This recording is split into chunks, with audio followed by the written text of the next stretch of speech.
Bueno, Hola, ¿cómo los les va? presento. Ahí anda Hola, Jerónimo, ese es Buenas, Gastón Budín. hola a todos. ¿Cómo están? ¿Todo bien? Está Un Gabriel por gusto. ahí que debe estar con la sí, cámara todo apagada bien. porque ahí está. Gabriel va a ser el que va a transmitir la charla por Instagram. Si querés, dale nomás, Gaby. Para que prendo, ¿vale? Y te aviso.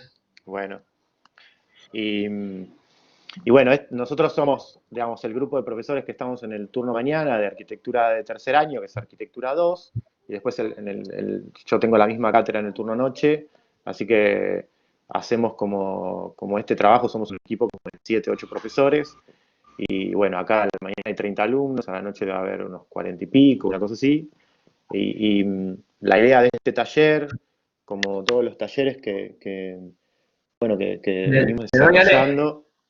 Sí, dale nomás.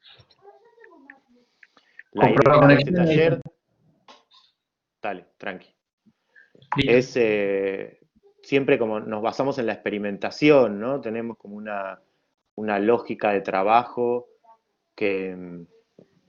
Chicos, ¿me escuchan? Sí. Sí, Sí, sí, sí.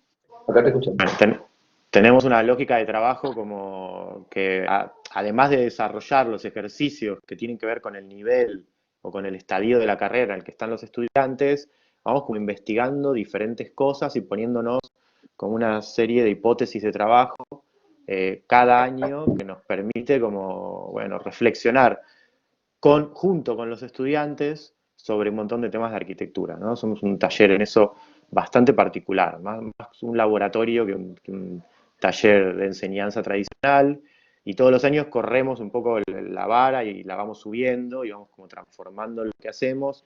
Eh, Tenemos como mucha base en lo que es construir en escala real, o sea, todos nuestros primeros ejercicios, salvo este año que nos agarró así de manera virtual, siempre son como un ejercicio en escala real, entonces hacemos que los estudiantes vayan del grado cero del proyecto hasta la construcción definitiva y real en escala uno en uno de lo que están proyectando y que verifiquen un poco toda esa experimentación material, ¿no?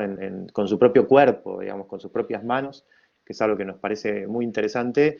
Y bueno, a lo largo del tiempo fuimos experimentando distintas de estas cosas. Y eso nos ha permitido relacionarnos mucho con colectivos de arquitectura muy parecidos a los que ustedes integran, con la gente de Alborde, o con Daniel Moreno Flores, digo, con muchos amigos y referentes, ¿no? La manera de hacer arquitectura un poco con las manos, bueno, hacer mucho con poco, ¿no? Esta idea tan interesante que vienen contando los chicos de Alborde, o colectivos un poco más viejos y viejos en el tiempo, como Basurama, A77. Bueno, vamos trabajando mucho con ellos y, y nos interesa muchísimo la experimentación, ¿no? Y ustedes, como les decía al principio, son como un estudio muy particular en ese sentido. O sea, por lo que ustedes hacen en su propio estudio y también por el tipo de relación que, bueno, Horacio contaba esa vez que vino a dar la charla a Morón, que tienen en Asunción, entre la facultad y algunos colectivos y algunos grupos de trabajo, que se van vinculando y pareciera que van como construyendo una investigación entre todos que ¿no? Que va contribuyendo entre unos y otros, tratando de Claro. perfeccionar como ciertos sistemas. Así que, bueno, en principio agradecerles muchísimo que estén acá, que estén contando, que vayan a contar nuestros trabajos. Como les decía antes, nos interesa esta evolución de haberlos visto hace 4 o 5 años contando algunas cosas en la facu y verlos ahora con otros trabajos nuevos y con bastante obra en el estudio. Eh, y bueno, como les decía, o sea, nos interesa lo que hacen ustedes y nos interesa también esta especie de red casi multigeneracional, ¿no? Que conforman ahí en Asunción y que todos miramos con mucho interés, ¿no? Desde Solano y los que fueron profesores de ustedes hasta ustedes ahora como una generación más nueva, y me imagino que ya habrá algunos más nuevos que ustedes, aunque ustedes son muy muy jóvenes, pero digo, ya habrá como chicos más chicos que están empezando también en esto y que tiene esa cosa como esa generosidad que es muy difícil de ver en otros países, ¿no? Como de maestro a discípulo, trabajando juntos, que me parece como muy interesante. Así que bueno, un placer, la verdad, tenerlos acá. Gracias, Ale. Gracias, Justamente Ale. esto vamos a mencionar un poco también en la charla, así que vamos a hacer una breve reseña inicial. Bueno, Sí, buenísimo. Y, importante.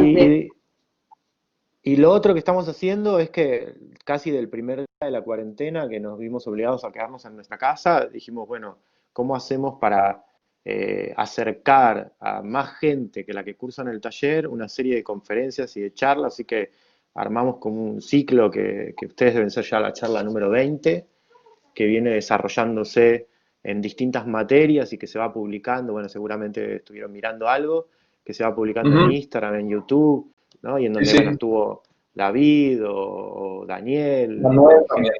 Manuel, claro, y gente de todos lados, de Portugal, de España, el otro día hubo un estudio de Holanda, bueno, vamos como reflexionando a través de la obra de cada uno de los estudios, pero todos hablando un poco este tema común, ¿no? Que hoy trasciende todo lo que hacemos, que es esto de lo que está pasando en el mundo.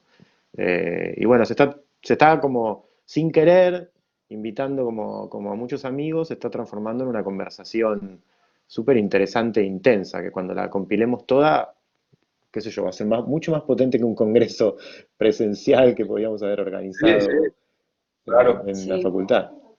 Está Así que buenísimo. buenísimo. bueno, chicos, los dejo, compartan la pantalla y después de que terminen de contar un poco los trabajos, hacemos alguna ronda de preguntas y charlamos un poquito. ¿Les Claro parece? que sí. Dale, muy bien. Baella para todos, que es hola, ¿qué tal? En guaraní.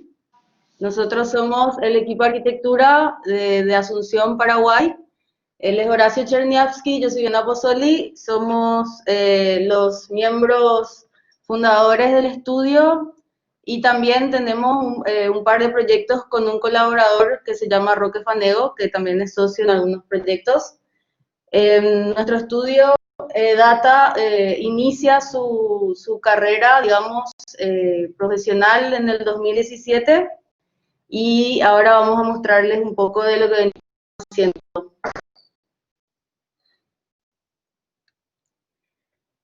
Bueno, Paraguay en Sudamérica, me parece importante irnos hasta esta imagen satelital donde para poder hablar un poco del contexto histórico de nuestra región, donde somos un cúmulo de países subdesarrollados que por lo general siempre encontró el poco desarrollo en su relacionamiento con el mundo desarrollado.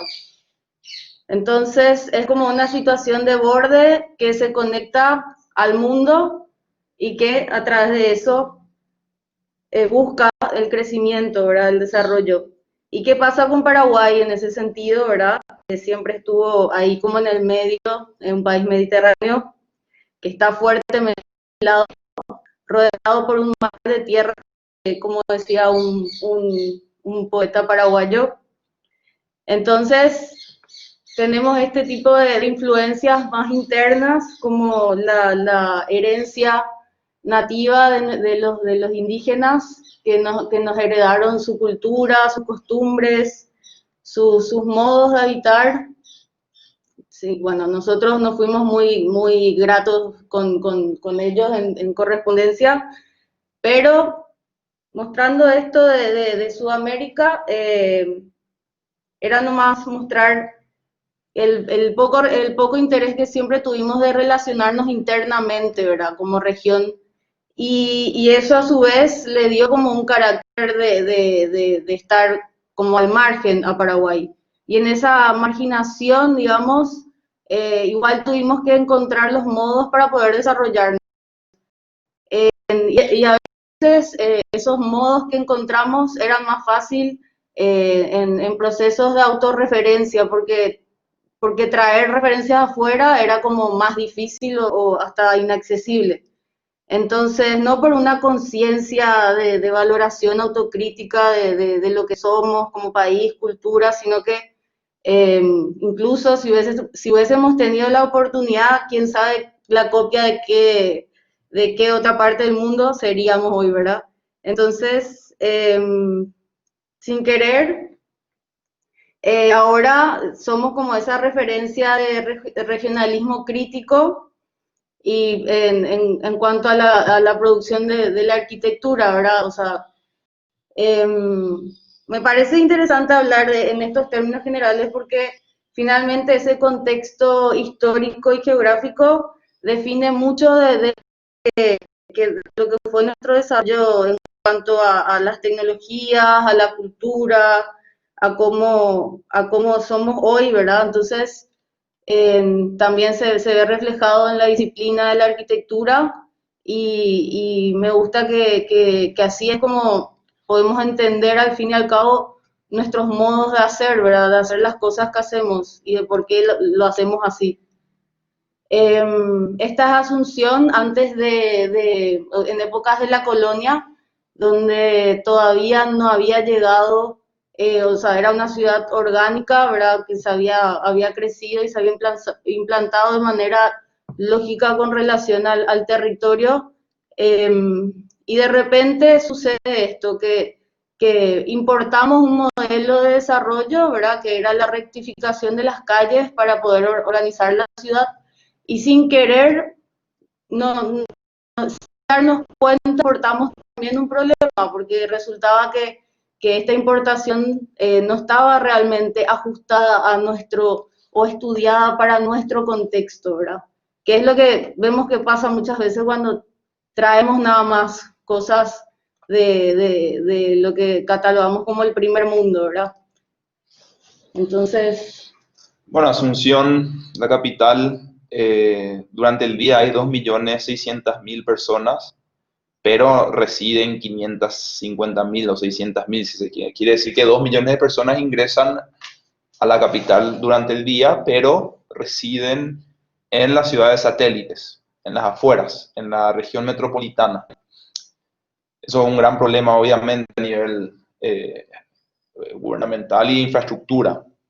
Entonces, lo que decía Vivi, ¿verdad? Que a nosotros siempre nos costó un poco, digamos, intercambio, pero logramos a mitad del siglo XIX importar unos modelos arquitectónicos como supuesto símbolo del desarrollo. De hecho, que tuvimos el primer ferrocarril de la zona en aquel entonces, previo a la guerra de la Triple Alianza, y estas construcciones de influencia italiana, francesa, eh, persisten hasta hoy en día y son los símbolos del microcentro histórico de la capital.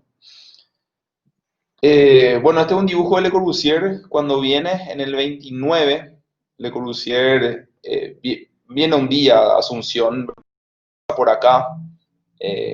También viene Antoine de Saint-Exupéry, que es el escritor, el autor del Principito, que era piloto, que venía en el viaje con Le Corbusier. Y bueno, es un dibujo de las chiperas y un poco del entorno rural prácticamente que persiste hasta hoy en día en Asunción, en las afueras. Hay como una delgada línea entre lo rural y lo urbano, sigue habiendo. Y pongo esta imagen porque la anécdota es muy, muy simpática en el sentido, o sea, es jocosa, porque Le Corbusier comenta que cuando llega, es como que había muy poca gente, o prácticamente nadie, se había ido a esperarle al aeropuerto, y él decía, acá nadie me conoce, nadie sabe quién soy, ¿verdad?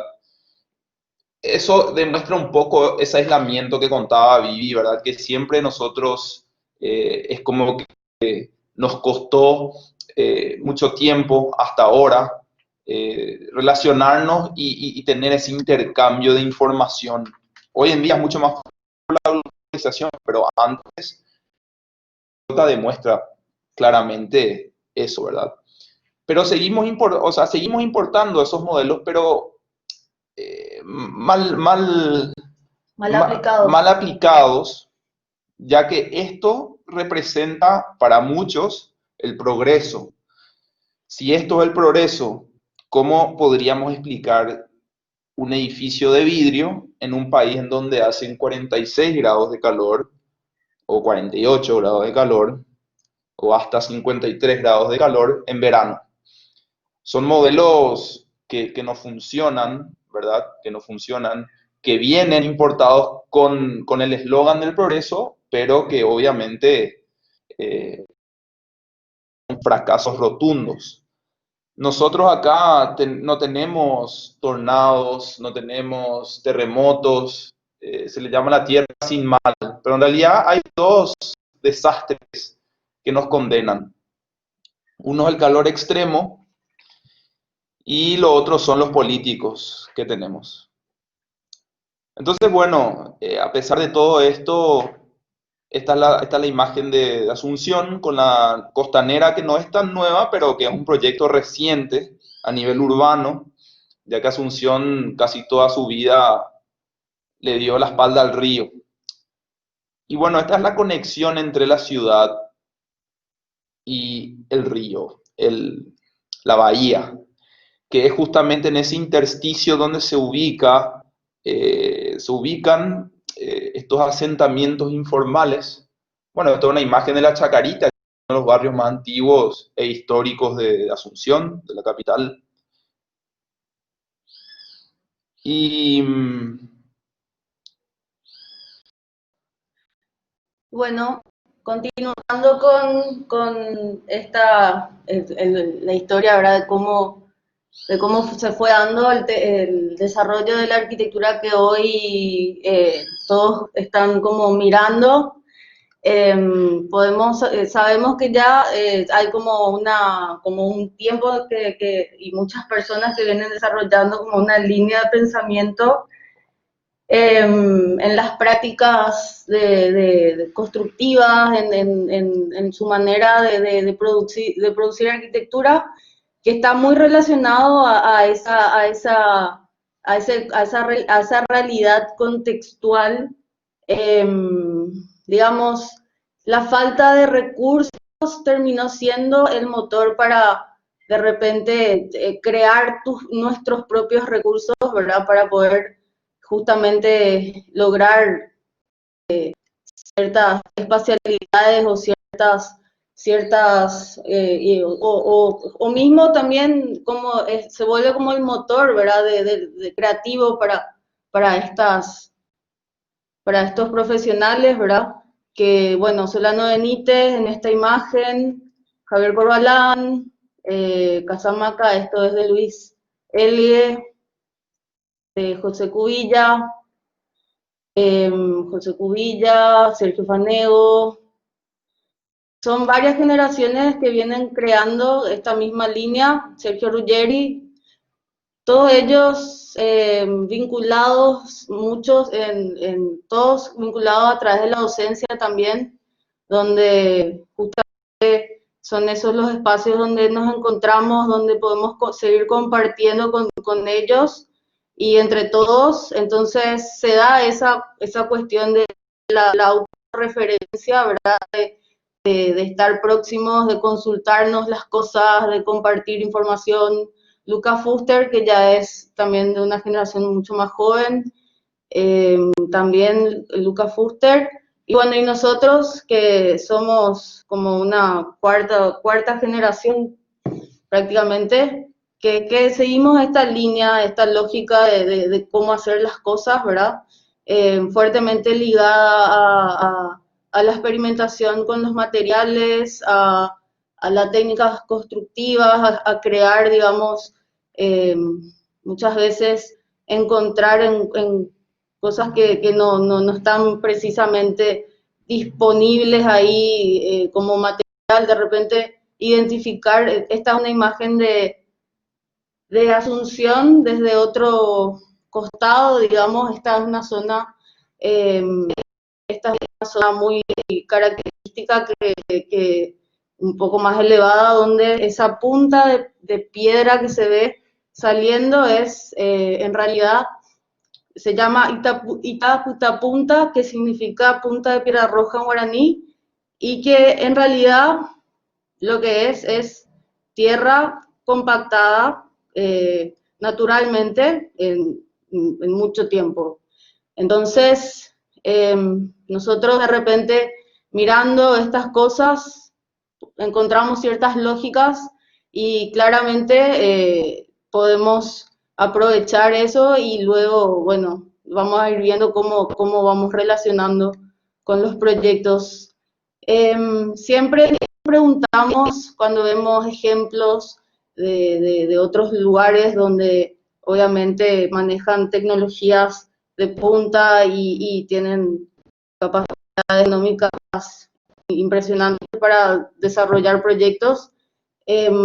Nos cuesta entender, nos cuesta sacar un aprendizaje de eso, nos parece difícil y sin embargo viendo este tipo de construcciones mucho más sencillas, por decir, pero que tienen una riqueza no menos interesante y no menos importante que esta otra en cuanto a cómo usan, cuáles son sus lógicas para lograr lo que construyen. Nos parece mucho más fácil aprender de eso que del otro. Al final, esto que vemos a la izquierda es prácticamente lo mismo que esto, ¿verdad? Solamente que uno es construido naturalmente y otro fue construido por el humano. Bueno, los primeros proyectos que tenemos es el espacio donde trabajamos. Fue interesante prácticamente empezar con eso, ya que configuramos justamente el lugar donde trabajamos. Y bueno, arranca, es un solo muro que pega la vuelta y abraza un árbol interior y deja otro exterior.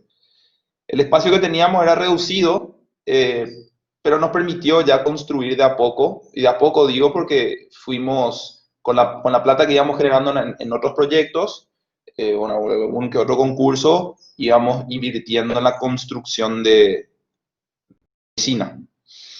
Entonces, voy a mostrar un video del proceso constructivo, cómo se realiza esta técnica que es una técnica milenaria. Primero se tamiza la tierra para conseguir esos granos más finos. Se mezcla con cemento y se le humedece un poco.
Entonces, bueno, la idea también para nosotros, por lo menos en la mayoría de los proyectos, siempre tratamos de trabajar con los materiales y, como dice Campo Baeza, utilizar la luz como materia, como un material más, ¿verdad? Es muy importante porque se complementan, ¿verdad? Los materiales sin luz natural no serían lo que son. Y bueno, son los materiales también los que realzan esa luz. Siempre es importante para nosotros estar en contacto con las otras disciplinas, tener una alimentación intelectual con el arte, con todas las artes, ¿verdad? el cine, la literatura en general, que son, digamos, los ingredientes que después nos permiten a nosotros, entre comillas, cocinar, ¿verdad?, un proyecto. Y este proyecto de Chillilla siempre, o sea, desde la primera vez que lo vimos, es como que impactó de una manera fuerte y que terminó resonando en el proyecto de la oficina. Entonces, bueno, esa es la textura, digamos, que queda al desencofrar. Son ellos en realidad los artesanos.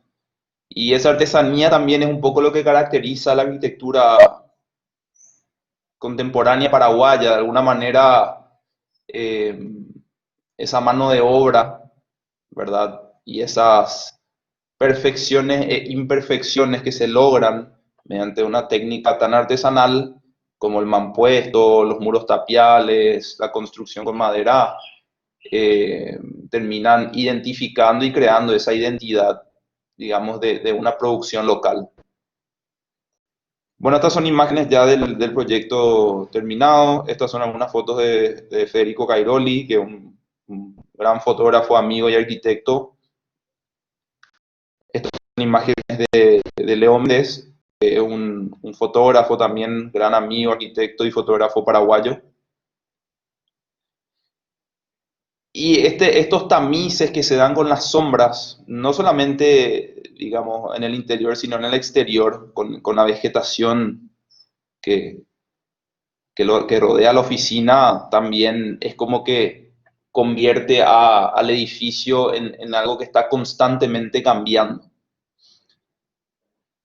Y bueno, esa construcción de la sombra permitió que tengamos un reloj solar interior y, digamos, la luz nos va contando un poco también el paso del tiempo. Que bueno, como dice Campo Baeza, la luz construye el tiempo.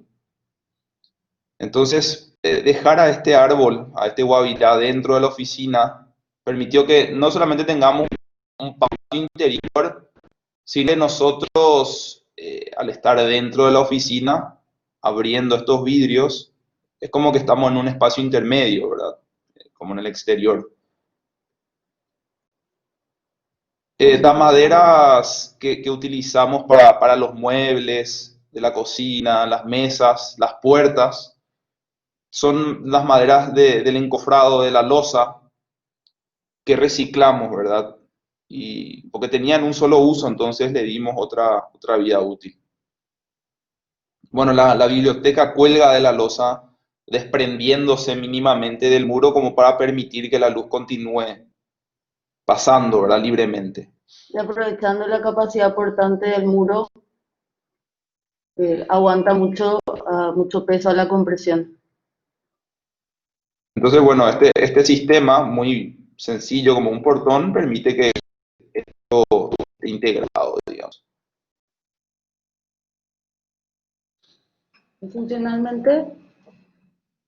Y funcionalmente también el árbol permite, digamos, esta división entre lo que es la kitchenette, el baño y el espacio de trabajo. Pero al final es como un monoambiente. Bueno, después este es otro proyecto que estamos terminando ahora, estamos retomando y tratando de terminar, que también parte de esta lógica material, técnica, constructiva, hasta filosófica, si se quiere, de que, bueno, la tierra, al ser uno de los elementos y al ser, digamos, una de la materia prima base o básica, primordial en la construcción, es como que se vuelve algo universal también, en ese sentido. Y literalmente nos permite volver a las raíces, ¿verdad?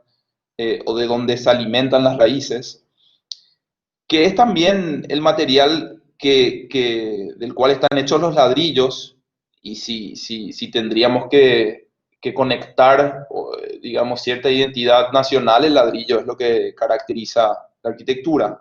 Al final, la tierra utilizada de una u otra manera, cocinando los ladrillos o usándolos en muros tapiales, es el mismo material, al final, la misma materia. Entonces es esa misma materia la que va construyendo los muros, la que va configurando los bloques de ladrillos, etcétera. Entonces del piso pasan a ser, o sea, de estar en estado horizontal, pasan a estar en estado vertical. Hay una transformación de la materia al final. Nosotros le agregamos 5% de cemento a estos muros. Hay una relación de 1:19 más o menos. Honestamente no hay una normativa ni una regulación técnica exigida acá a nivel nacional, entonces el proceso se vuelve relativamente empírico. Estudios, bueno, como el de Joseto, como el de Yago García, trabajaron ya con esta técnica anteriormente y cada proyecto es una oportunidad de ir puliendo más, de ir investigando más y de ir llegando como a un acuerdo en cuál es la mejor manera de construir con la tierra. De alguna manera se vuelve en una construcción colectiva, ¿verdad? En un aprendizaje y una construcción colectiva de conocimiento. Entonces, bueno, el proyecto es bastante sencillo, son 4 espacios principales con sus respectivos apoyos. Al final, los muros se vuelven en planta al menos como casi un dibujo de Cs, de planos, de Ls, que no se tocan, pero que se doblan justamente para estructurarse. Y son muros estructurales porque son portantes. El techo, la cubierta, la losa, como en la oficina, descansan en 20 centímetros de los 30 centímetros que tiene el muro y esos 10 centímetros restantes sirven para cubrir la losa y que vos de afuera, o sea, que uno de afuera no pueda ver, digamos, la cubierta. Entonces, lo más importante, por lo menos a nivel formal, es el muro de afuera. Entonces uno al entrar recién entiende y percibe la altura del espacio, la luz, etc. Que bueno, por eso, digamos, las imágenes que tenemos ahora mismo, que son de obra, muestran un poco eso medio tosco, ¿verdad? Uno ve estas imágenes y son como unas piedras, son como estas construcciones muy, muy primitivas, sin mucha comunicación, muros ciegos, mudos. Están en un contexto rural. Claro, esto se ubica fuera de Asunción, a 40 y tantos kilómetros, en la ciudad de Villeta, que es una ciudad industrial ya periférica, y el entorno no es construido, por lo menos está ubicada donde está ubicado el Centro de la Primera Infancia, que es un proyecto de una empresa para niños menores de 4 años. Entonces, estos bloques, estos llenos, estas piedras de tierra, al final, cuando uno compacta esa tierra, le agrega cemento y deja que fragüe, se convierte en una piedra. La piedra es un proceso geológico de tierra, básicamente. O sea, es lo mismo, ¿verdad? Solamente que nosotros, en vez de transformar esa tierra en miles o millones de años, lo hacemos en un par de días.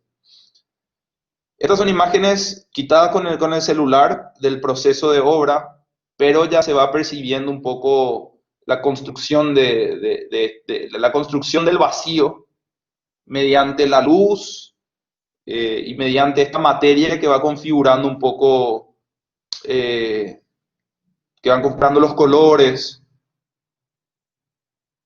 esa sombra también muy, muy necesaria en un país como el nuestro, y obviamente los beneficios térmicos que tienen estos muros, no solamente por el ancho, sino por el nivel de compactación.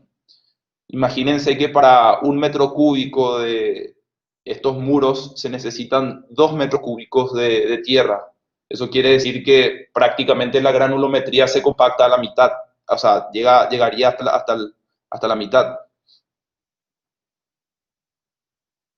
Y bueno, estos patios interiores, porque bueno, ahí van a haber jardines, permiten que los chicos al estar en las aulas, tengan ese contacto con el exterior y no se sientan que están enclaustrados en la típica aula tradicional de muros altos, poca conexión con el exterior.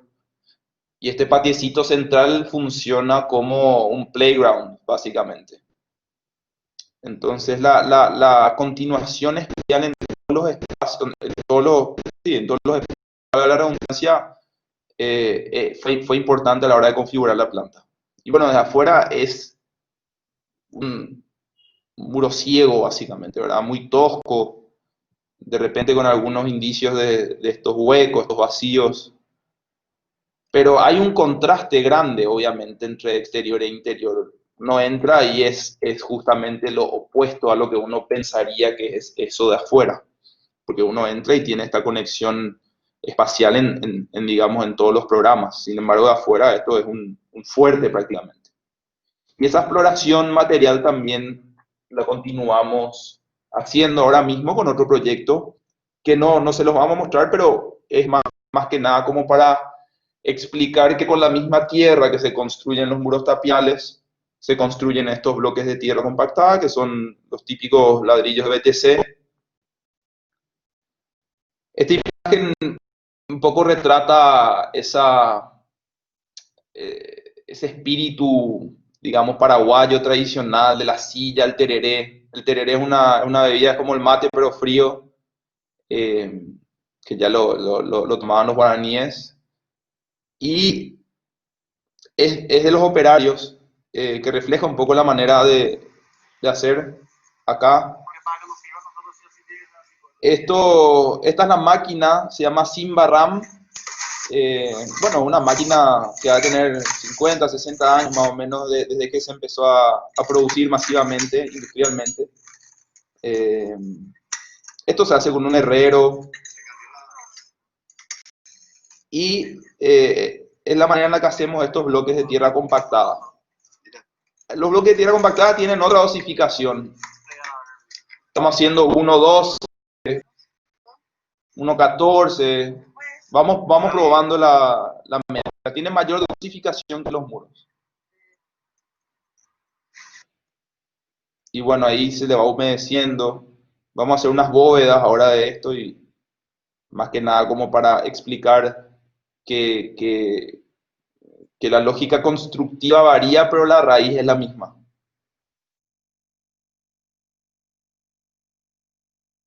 Bueno, digamos, la relación con la materia es algo constante que tenemos como profesión, como disciplina, y acá en el estudio es algo que cotidianamente nos preguntamos. Estas son imágenes de Asunción, pero de la zona periférica, donde se ubica muy cercano a donde está el vertedero municipal.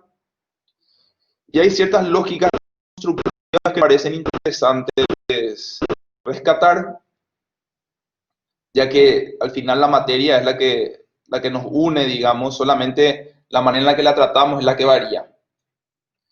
Estas esculturas son una serie de esculturas, pero el trabajo de Tim Noble y Sue Webster también nos interesa porque ellos utilizan estos residuos, estos desechos, los organizan de una manera como para que, proyectando una luz, uno pueda ver algo distinto.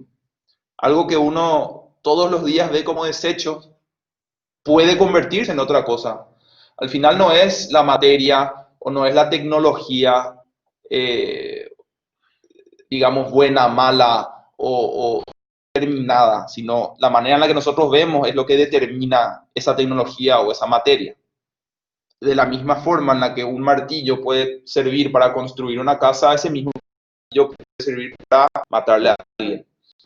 Entonces, digamos, cómo vemos es lo importante, no lo que vemos, sino cómo lo vemos.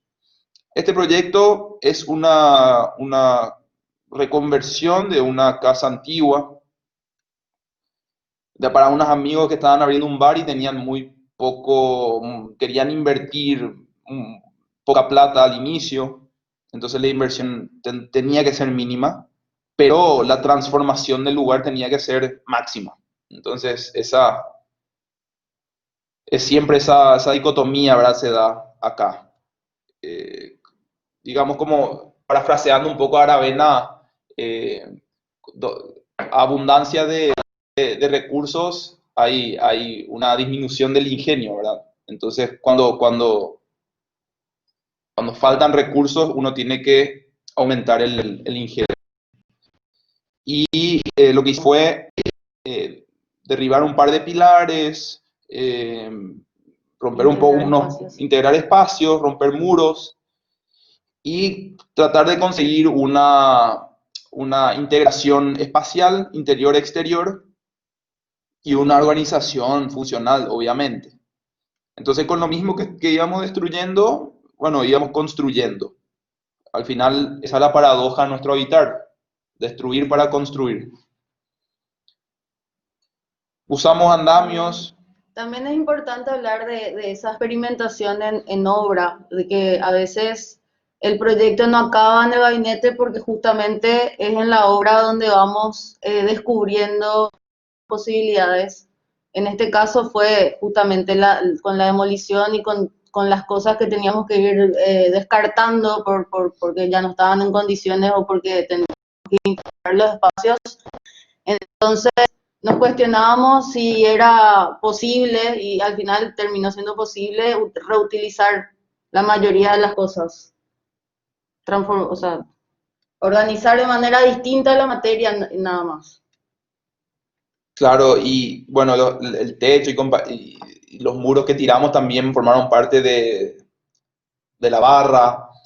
Agregamos unos tensores ya que quitamos pilares, o sea, hicimos una cirugía estructural constructiva. Y un poco también como lo que hace Wang Shu, ¿verdad? De utilizar esa memoria del lugar para construir el proyecto. Esta es una experiencia vieja, por lo menos, sí, tiene 4 años. Lo hicimos junto a José Cubilla, es un proyecto de una vivienda, donde separamos la vivienda en 3 espacios con patios intermedios.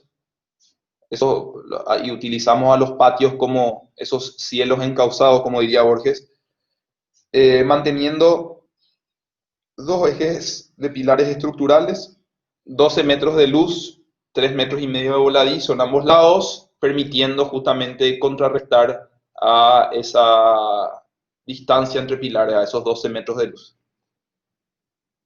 Este registro de obra también es de Fede Cairoli. Acá mantuvimos los materiales como son, digamos, naturalmente, el ladrillo, el hormigón, con las tablitas, la piedra. Nos gustan mucho las fotos de obra porque en la mayoría de los proyectos tratamos de dejar al proyecto como se verían en etapa de construcción. Entonces, esto permite esa honestidad material que de alguna manera se vuelve en una ética constructiva. Bueno, y también nos gusta por una cuestión de que consideramos que estos materiales envejecen bien, tienen un mantenimiento mínimo, entonces podemos volverlos convenientes y convencer de que esto es posible, ¿verdad? Para que nos permitan hacer así las cosas.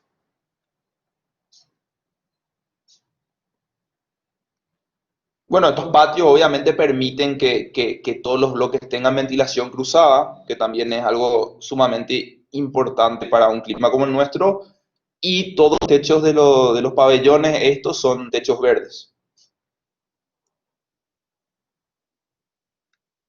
Claramente la decoración no la hicimos nosotros, pero esta imagen nos parece importante porque uno corriendo todos los vidrios es como que termina teniendo un espacio intermedio que es el espacio predilecto de la cultura paraguaya hasta en tiempos remotos. Entonces ese espacio intermedio, ventilado, en sombra, caracteriza un poco también el espacio social paraguayo. estando adentro, estando afuera, se diluyen esos límites, ¿verdad? Que siempre nos interesan a nosotros. Y bueno, la luz es la que también de alguna manera va marcando el tiempo. Y este primer filtro cerámico tiene alguna relación con la manera de construir, que es esta imagen que mostré hace un rato, que es de estas construcciones, digamos, arquitectura sin arquitectos, ¿verdad? Como lo puso Rudowski en su presentación en el MoMA hace como 50 años. Esa arquitectura sin arquitectos siempre tiene una lógica constructiva, climática, muy importante para nosotros y muy apropiada, ¿verdad? Al final, esto es prácticamente lo mismo que esto. Bueno, y muchas veces hay como una, o sea, en la oficina hay como una continuación como asociamos un par de proyectos que tienen como una misma lógica de cómo se van desarrollando, y este es el caso de un proyecto de oficinas donde también trabajamos fuertemente el tema de los espacios intermedios. Hay que entender que realmente en Asunción, hasta las zonas más densamente pobladas, estamos todavía muy acostumbrados siempre a estos espacios que están en relación al exterior, tenemos jardín, o sea, todos anhelamos eso, es como que no renunciamos, tenemos todavía la posibilidad de tener eso muy presente en nuestras construcciones, ¿verdad? Y este es el caso de unas oficinas administrativas donde los clientes justamente querían recrear ese ambiente, ¿verdad? De oficina, pero que también tenga esta relación con esos espacios que podemos asociarlos a las viviendas. Y bueno, son una serie de espacios cerrados en relación a unos patios interiores, y en estos patios interiores se da la situación de circulación para ir conectando las distintas oficinas, y al mismo tiempo son como estos espacios de estancia y de encuentro que se van generando. También siempre trabajando con la técnica del ladrillo, experimentando nuevas maneras justamente de organizarlos. Creamos como esta fachada con entradas de luz, que en otra imagen, bueno, acá también vemos que los ladrillos de los muros vamos utilizando en distintas disposiciones, a veces en panderete, distintas trabas, siempre al natural, con la luz, trabando para que eso pueda justamente exponerse, pueda apreciarse.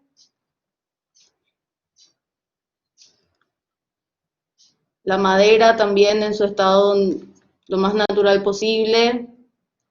Y bueno, también tratando de darle múltiples funciones a los elementos, como por ejemplo la fachada, en este caso está diseñada también para hacer estantes de guardado, y así también de ingreso de luz y de conexión con el exterior.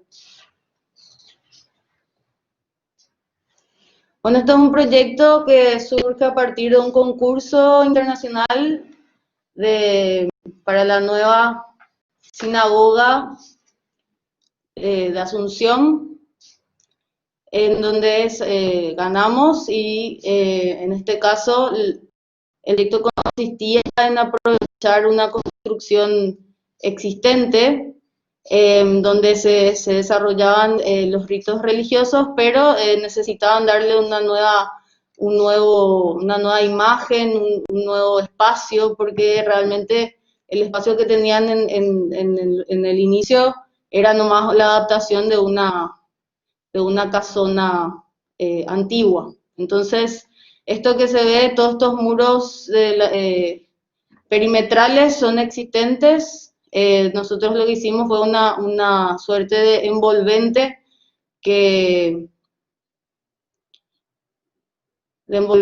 exterior, muros de hormigón. Creamos como una serie de espacios intermedios que van metiendo, te van introduciendo al espacio interior de la sinagoga, eh, son como, aprovechamos la galería existente y generamos una nueva galería. Acá en corte, no se puede señalar, se puede ver que hay como la casona que tenía techos de tejas, de dos aguas, luego estaba como una suerte de corredor que daba al exterior, y luego lo que hicimos fue generar esa envolvente de hormigón que vamos a ver más adelante. Esta es la casona, así se veía en el inicio. Ahí se ve la galería que mantuvimos también. Y la envolvente de hormigón, que es como esa piel externa que arma esa nueva imagen. Estas son imágenes del interior de cómo estaba. Bueno, estas son imágenes de cómo quedó el interior. Hicimos como toda una envolvente de madera que estructuramos, colgamos del techo, aprovechando la estructura de las cabreadas que tenía el techo. Pudimos hacer como estos óculos, reforzando con estructuras metálicas en las partes donde queríamos hacer estas perforaciones, para así lograr el ingreso de la luz, ya que aislamos lo más que se podía del exterior para que se logre ese espacio introspectivo. Entonces vimos que la entrada de luz cenital era ideal para generar como el espacio místico característico de estos programas, y así es como se terminó viéndose en la fachada, con materiales súper brutos, con una imagen así como de resistencia, que pueda aguantar bien a la intemperie, como diferenciándose bastante de lo que sucede luego en el interior. Claramente el espacio externo es como una plaza, es un espacio público dentro de un club. Entonces era muy importante hacer esa transición para aislar, digamos, de los ruidos, de todo lo que sucedía afuera, y poder llegar al espacio para la religión. Bueno, y acá se ve el primer espacio de transición, que es el acceso. Usamos también los metales así expuestos, oxidados, el hormigón tal cual, el piso, los muros brutos, vistos. Y luego esta es la galería que revestimos, digamos, con estas envolventes de madera, introduciendo un poco de luz, haciendo ya como la introducción a lo que sería el espacio principal. El piso también es de hormigón. En el caso del interior es un hormigón pulido, un poco más terminado, más fino, digamos. Sin embargo, en el exterior era lo más bruto posible, y es como que uno va sintiendo el cambio en ese sentido.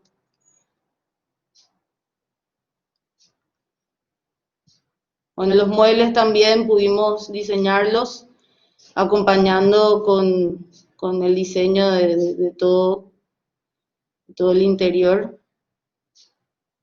Estas son fotografías de Leonardo Méndez.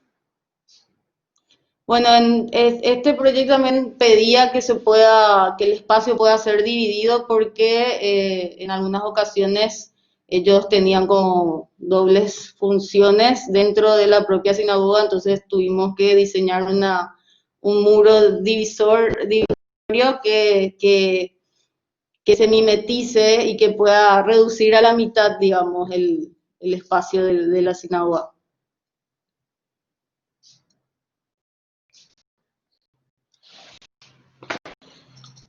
Para ir terminando, este proyecto es producto de un concurso que ganamos hace como 2 años, en donde pedían un nuevo edificio para un colegio. Nosotros decidimos hacer dos, divididos, donde había un árbol, un lapacho, y en el medio la circulación vertical. Como se puede ver acá en planta, son dos pabellones con la rampa en el medio, y justamente es la relación con el árbol la que se mantiene, porque era el árbol principal. Esto son imágenes de la construcción, todavía no tenemos imágenes del proyecto terminado, pero digamos, lo que queríamos mostrar con esto es que el diseño del parasol del edificio, ya que esto está orientado en las caras largas este-oeste, lo hicimos mediante ladrillos, ya que acá no existen estas empresas ni ninguna de estas empresas industriales. Entonces el diseño del parasol se vuelve también en un elemento arquitectónico que tiene que acompañar a todo el diseño del proyecto. Y está estructurado mediante estos perfiles metálicos. Entonces eso de alguna manera permite que exista o siga existiendo una relación espacial interior-exterior. De la misma manera en la que en el centro de la primera infancia dijimos que la continuidad espacial era importante para los niños, en un colegio sigue siendo crucial. Y estas son imágenes son 3 niveles del último piso, donde se ven, digamos, los tensores metálicos de donde cuelga la rampa no toca el piso, y estos tirantes de madera fueron reciclados de una construcción antigua que existía en el lugar. Ahí se pueden ver estos tensores que cuelgan de las vigas superiores, y estas son imágenes ya de lo que son las aulas, ¿verdad? Esto sería a las 5 o 6 de la tarde, donde ya pega, digamos, de pleno el sol. Ahí se puede ver, digamos, la dirección del sol. Pero bueno, cuando ya pega de pleno ya no hay más clases, porque son las 5 o 6 de la tarde. Las clases son hasta las 3, 3 y media más o menos. Entonces, digamos, uno está adentro, pero sigue teniendo contacto con el cielo, con la vegetación, con el exterior en general. Muy importante para eliminar, digamos, esa idea obsoleta de estar enclaustrado y encerrado en un aula, que termina dificultando también de repente el aprendizaje.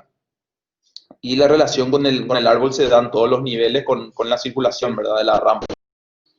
Estas son fotos malas, pero son fotos de celular nomás, ¿verdad? Pero es para explicar un poco cómo resolvimos este proyecto, que es fruto de un concurso nacional. Me parece importante contar que este edificio no construimos nosotros, no lo construimos, sino una empresa constructora a través de una licitación, en donde por lo general tenemos como proyectista esa dificultad de que nuestros diseños tienen que ser realmente como, no sé si fácil, pero no implicar una dificultad excesiva en la ejecución, ¿verdad? Y este es el caso del parasol, en donde nos obliga entonces a llegar al detalle en el diseño de cómo eso se iba a ir construyendo, de imaginarnos toda esa lógica de montaje, de cómo de cómo iban a poder justamente qué sé yo, calcular los tiempos de ejecución, por ende los costos, y que sea realmente factible, ¿verdad? Porque es que no lo era, probablemente nos van a pedir que hagamos otra cosa. Entonces, es importante que como profesionales lleguemos a esos niveles como para que realmente sea posible la realización. Y bueno, la última experiencia es de Hello Wood. Digamos, nosotros trabajamos con distintos materiales. La relación con la materia es primordial en el trabajo del equipo. pero no tenemos ninguna predilección con un tipo de material. Entonces, digamos, en algunos proyectos usamos más tierra o más ladrillo, en otros usamos más piedra u hormigón, en otros madera y en otros, bueno, el vidrio es un no material. Para nosotros no clasifica como un material, lo denominamos un no material porque, claro, es transparencia. Entonces, este proyecto, bueno, saben lo que es Hello llamaron a concurso internacional, ¿verdad?, de proyectos y nos seleccionaron. Sí. Bueno, No sé si y quieren. la consigna era que trabajemos con una cantidad limitada de materiales, de un tipo de material, que eran estos puntales de madera, con también cantidades de tornillos y herramientas que ellos ofrecen. Trabajando un concepto que también postulan que en este caso era el de la superposición. Bueno, nosotros cuando vimos esas premisas, igual seguíamos que necesitábamos crear como nuestras propias consignas para darle un sentido a lo que íbamos a proponer. Y en esa búsqueda, justamente eh, entendiendo que te dan una cantidad limitada de materiales y un tiempo limitado de ejecución, decíamos, nos pusimos como desafío lograr como la construcción de un proyecto de una espacialidad, de una escala interesante que que pueda abarcar, que pueda contenerla mucha gente en él, en cómo hacer que esa pieza de madera pueda trabajar de la manera más eficiente posible para generar ese gran espacio que queríamos. Entonces, es ahí donde, entendiendo que la forma más estable y de mayor dimensión podríamos conseguirla haciendo una suerte de cuadrado con una diagonal, determinamos que esa iba a ser nuestro módulo constructivo y asociándolo teníamos la posibilidad de generar esta gran cubierta que apoya como en estos brazos laterales, que al fin y al cabo son una serie de cerchas que se van conectando unas a otras y van adquiriendo la resistencia gracias a la forma y a la triangulación. También una de las consignas para nosotros era, nos preguntábamos qué iba a pasar con esos materiales luego del montaje, porque era algo muy efímero, digamos. Entonces decíamos que era lógico pensar que esos materiales tendrían que poder reutilizarse y por lo tanto eso nos llevaba a la idea de que no podíamos cortar o no queríamos cortar las piezas que nos daban. Entonces, bien, ese módulo estructural estuvo diseñado para poder soportar la utilización de la pieza entera e incluso nos pasó algo súper algo que es como una anécdota, que al llegar nos cuentan que la pieza de los puntales tenía casi 70 centímetros más de largor, más de lo que habían puesto en el pliego en su momento. Entonces, eso hizo que todo, o sea, estuvimos en esa duda de qué hacemos, si cortar la pieza a la medida en cómo estuvimos calculando o si utilizarla en la nueva medida, que implicaba obviamente que el proyecto se escale y crezca. Entonces, aceptamos el desafío de que no queríamos cortar y hicimos que el proyecto se adapte nomás a las nuevas medidas y no hubo ningún. Entonces, y bueno, las placas también daban una cantidad de placas fenólicas de OSB y también la utilizamos enteras. Bueno, terminando con esta frase, que resume un poco la manera en la que pensamos, es de un excelente libro, altamente recomendado, más allá de la imagen, de Pablo Manuel Millán. Dice, la búsqueda incansable por la imagen ha sido el resultado de un afán por encontrar el narciso que la sociedad demandaba y la arquitectura se lo ha dado. Este renunciar a sus principios será lo que la historia no perdone. Se ha conseguido muy buena caligrafía, pero para escribir horóscopos. Preferible sería una peor letra y seguir escribiendo un Quijote. Aguillé, muchas gracias. Muchas gracias. Bueno, les agradezco infinitamente el habernos Muchas dedicado gracias a ustedes. este rato. Ha sido un gran placer. Gracias, Ale. Igualmente, que Gracias estén a bien. todos, gracias a Gracias a todos. todos. Bueno, igualmente, cuídense. Chao, chicos.